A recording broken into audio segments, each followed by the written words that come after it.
बिस्मिल्लाहिर्रहमानिर्रहीम। नाज़रीन ग्रामी, रमज़ान मुबारक की आमद के साथ ही एक हकीकी मुसलमान को क्या क्या करना चाहिए। सबसे पहले तो उसे चाँद देखकर दुआएं करनी चाहिए। नबी दो आलम सल्लल्लाहु अलैहि वसल्लम से चाँद देखने की जो दुआएं मनकूल हैं, उनमें से चंद दुआएं ये हैं। अल्लाहुम्मा अहिल्लहु बिल अमनी वल ईमान, ऐ अल्लाह इस चाँद को हमारे लिए अमनो ईमान वाला बनाना। वस्सलामति वल इस्लाम, सलामती और इस्लाम वाला बनाना। रब्बी व रब्बुकल्लाह, ए चाँद तेरा रब भी अल्लाह है और मेरा खालिक और माबूद और रब भी अल्लाह है। इसी तरह एक हदीस में अल्फाज इससे कुछ मुख्तलिफ हैं। वो अल्फाज ये हैं, अल्लाहुम्मा अहिल्लहु बिल यमनि वल ईमान वस्सलामति वल इस्लाम रब्बी व रब्बुकल्लाह। तो इस रवायत में बिल अमनी वल ईमान की जगह पर बिल यमनी वल ईमान है, यानी खैर व बरकत और ईमान के इजाफे का सबब इस माह मुबारक को बनाना। जबकि एक हदीस में इससे आगे कुछ और अल्फाज भी हैं। वो अल्फाज ये हैं, वत्तौफीक लिमा तुहिब्बु व तर्दा, और अल्लाह उस अमल की मुझे तौफीक देते रहना जिस अमल की वजह से मैं तेरा महबूब बंदा बन जाऊँ और तेरी रज़ा हासिल कर लूँ।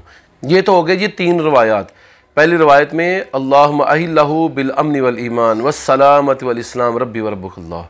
दूसरी रवायत में बिल अमनी वल ईमान की जगह पर बिल यमनी वल ईमान है। और तीसरी रवायत में अल्फाज हमने पढ़े, व तौफीक लिमा तुहिब्बु व तर्दा, और ऐसी तौफीक तुझसे तलब करता हूँ अल्लाह जिससे तो राज़ी हो जाए और जिसे तो महबूब रखे। चौथी रवायत के अल्फाज ये हैं कि बंदा मोमिन रमज़ान मुबारक के अंदर चाँद देख कर ये दुआ करे, गैर दाल्लीन वला मुदिल्लीन, ऐ मेरे मालिक व मौला मेरी इस दुआ को भी कबूल फरमा कि ना मैं लोगों को गुमराह करने का सबब बनूं और ना मैं खुद गुमराहों में से हो जाऊं। तो पहला काम तो है रमज़ान मुबारक का चाँद देखकर दुआएं पढ़ना। अगर रमज़ान की पहली तारीख को चाँद नहीं बंदा देख सका और दुआएं नहीं पढ़ सका, दूसरी तीसरी चौथी जब भी चाँद को देखे तो ये दुआएं ज़रूर पढ़े, इंशाअल्लाह अज़ीज़ उसकी दुआएं कबूल होंगी। दूसरा जी इस्तिग़फ़ार। बंदा मोमिन रमज़ान मुबारक में अल्लाह की बारगाह में अपनी ख़ताओं से इस्तिग़फ़ार करे। इस्तिग़फ़ार अल्लाह को बड़ा महबूब है। नबी दो आलम सल्लल्लाहु अलैहि वसल्लम ने अपने सहाबा को जब इस्तिग़फ़ार के मुतल्लिक़ आगाह किया कि रोज़ाना अल्लाह की बारगाह में तौबा किया करो, इस्तिग़फ़ार किया करो, तौबा और इस्तिग़फ़ार अल्लाह को बड़ा पसंद है, तो सहाबा ने अर्ज़ किया, या नबी अल्लाह, अल्लाह को इस्तिग़फ़ार कितना पसंद है, कितना महबूब है। तो नबी रहमत सल्लल्लाहु अलैहि वसल्लम ने फरमाया एक मिसाल देकर कि एक बंदा सवारी पर सवार होकर सफ़र के लिए जा रहा था। उसने ज़ादे राह अपने साथ लिया हुआ था। रास्ते के अंदर सहराई इलाका आ गया। उसने अपनी सवारी को एक दरख्त के नीचे बांधा, थोड़ी देर के लिए सुस्ता गया, लेट गया। जब आराम करने के बाद उठा तो सवारी भी गायब है, खाना पीना भी गायब है। बेचारा सरगर्दा फिरता रहा, कभी उस टीले पर, कभी उस टीले पर, कभी उस इलाके में, कभी उस इलाके में।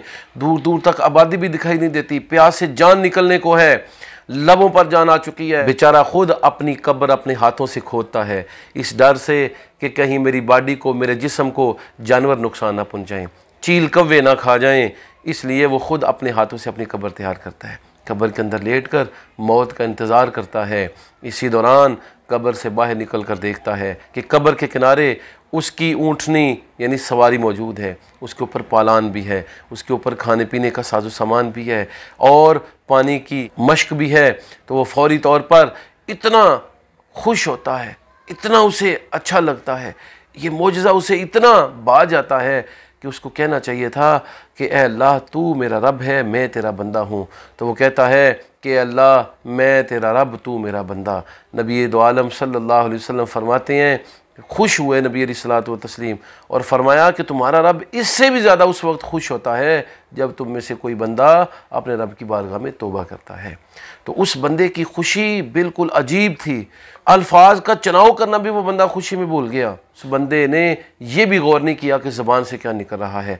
ये खुशी की इंतहा है, खुशी का उरूज है, खुशी की मिराज है, खुशी की बुलंदी है और ये अरफा खुशी है कि बंदा अपने हवास पर भी काबू ना पा सके। नबी अलैहिस्सलाम फरमाते हैं इससे भी ज़्यादा तुम्हारा रब उस वक्त खुश होता है जब तुम में से कोई उसकी बारगाह में इस्तिग़फ़ार करता है।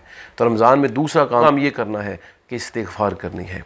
रमज़ान मुबारक में तीसरा काम ये करना है कि दोस्त अहबाब रिश्तेदारों की پہنچائی ہوئی تکالیف سے درگزر کرنا ہے، ان کی اذیتوں سے درگزر کرنا ہے۔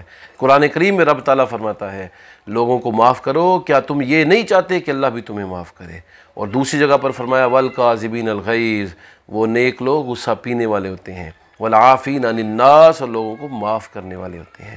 تو معافی کا عنصر جو ہے وہ ہمارے ہاں کم ہوتا جا رہا ہے۔ تو تیسرا کام یہ کرنا ہے کہ رمضان المبارک میں درگزر کرنی ہے۔ چوتھا کام یہ کرنا ہے کہ رمضان المبارک میں جتنا میسر ہو سکے صدقہ و خیرات کرنی ہے، مالدار ہیں تو زکوٰۃ کی ادائیگی کرنی ہے، کیونکہ رمضان المبارک میں ہر چیز کا اجر و ثواب کئی گنا بڑھ جاتا ہے۔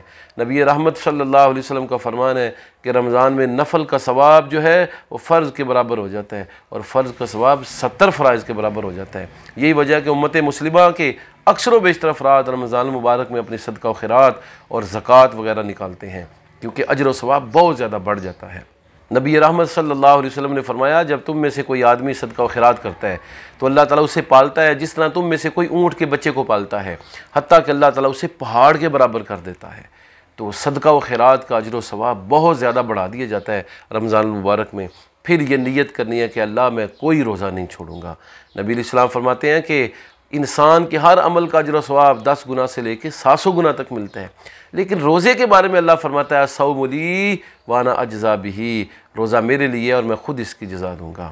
اس حدیث کو بھی مد نظر رکھے کہ نبی رحمت صلی اللہ علیہ وسلم نے فرمایا جنت کا ایک دروازہ ہے جس کا نام باب الریان ہے، اسے صرف روزہ دار داخل ہو سکیں گے۔ قیامت کے دن ندا ہوگی روزہ دار آئیں اور اس دروازے سے داخل ہو جائیں، اس دروازے سے روزہ دار داخل ہوں گے اور کسی اور کو داخل ہونے کی اجازت نہیں ہوگی۔ ایک کام یہ بھی رمضان میں کرنا ہے کہ جس حد تک ممکن ہو سکے روزے داروں کو روزہ افطار کروانا ہے۔ نبی رحمت صلی اللہ علیہ وسلم نے فرمایا کہ جس بندے نے روزے دار کا روزہ افطار کروایا اس کو اتنا ہی اجر ملے گا جتنا اجر روزہ رکھنے والے کو ملے گا، اور روزہ رکھنے والے کے اجر میں بھی کوئی کمی نہیں ہوگی۔ صحابہ نے عرض کیا یا نبی اللہ جس کے پاس کھلانے کے لیے کچھ نہ ہو؟ آپ نے فرمایا ایک گڑ دودھ یا پانی یا ایک کھجور سے بھی اجر حاصل کیا جا سکتا ہے، اور جس نے روزہ دار کو پیٹ بھر کر کھلایا اللہ اس کے سارے گناہ معاف فرما دیتا ہے۔ رمضان المبارک میں ایک کام یہ بھی کرنا ہے کہ اعمال میں دکھلاوے سے بچنا ہے۔ جس بندے کے عمل میں دکھلاوا آ جاتا ہے وہ چاہے روزہ رکھے، نماز پڑھے، حج کرے، زکوٰۃ دے، اس کے اعمال ضائع چلے جاتے ہیں۔ اس لیے نبی رحمت صلی اللہ علیہ وسلم نے اپنے صحابہ سے فرمایا تھا کہ اے میرے صحابہ شرک اصغر سے بچو۔ صحابہ نے عرض کیا یا نبی اللہ وہ شرک اصغر کیا ہے؟ فرمایا کہ تم لوگوں کو دکھانے کے لیے کام کرو، حالانکہ اس کام میں اللہ کی رضا مطلوب ہونی چاہیے تھی۔ تو لوگوں کو دکھلانے کے لیے کام کرنا یعنی ریاکاری کرنا، اس کو حضور نے شرک اصغر قرار دی ہے۔ تو رمضان میں اپنی زندگی سے اس کو نکال پھینکیں، اپنی زبان پر کنٹرول کریں۔ ایک کام یہ کریں کہ اپنا ایک ایک لفظ، ایک ایک جملہ بڑا سوچ سمجھ کر نکالیں۔ جو بندہ اپنی گفتگو کے اندر لحاظ نہیں رکھتا اس بندے کے نماز روزے بھی ضائع ہو جاتے ہیں۔ جھوٹ کی عادت چھوڑیں، غیبت کی عادت چھوڑیں، برائیوں سے اور بد اخلاقیوں سے اپنے آپ کو بچائیں، اعلی اخلاق کو اپنانے کی کوشش کریں۔ نبی رحمت صلی اللہ علیہ وسلم نے فرمایا جس بندے نے رمضان المبارک کا روزہ رکھ کے بھی جھوٹ بولنا اور جھوٹی بات پر عمل کرنا نہیں چھوڑا، اللہ کو اس کے بھوکا پیاسا رہنے کی کوئی پرواہ نہیں ہے۔ اس نے صرف بھوک پیاس برداشت کی ہے، اس کو فائدہ کو نہیں ہوا۔ تو یہ وہ چند اعمال ہیں جو ہم نے رمضان المبارک کے ابتدا میں نیت کر کے کرنے ہیں، اور پورا رمضان اور آئندہ زندگی اس پر کاربند رہنا ہے۔ رمضان المبارک کا چاند دیکھ کر دعائیں کرنی ہے، استغفار کرنی ہے، معافی کا عنصر اپنے اندر اور معافی کی صفت لے کر آنی ہے، اور دوسروں سے درگزر کرنا ہے، معاف کرنا ہے۔ رمضان کے سارے روزے رکھنے کا تہیہ کرنا ہے، صدقہ و خیرات، نفلی صدقات اور زکوٰۃ کی ادائیگی کرنی ہے۔ روزہ داروں کو روزہ افطار کروانا ہے، اچھے اخلاق اپنانے ہیں اور برے اخلاق سے اپنے آپ کو بچانا ہے، خصوصاً اپنی زبان پر کنٹرول کرنا ہے۔ تو یہ وہ 8 کام ہیں کہ جو بھی مسلمان رمضان المبارک کی ان بابرکت ساعتوں میں کر لے گا انشاءاللہ العزیز رب تعالیٰ اس کی بخشش و مغفرت فرما دے گا۔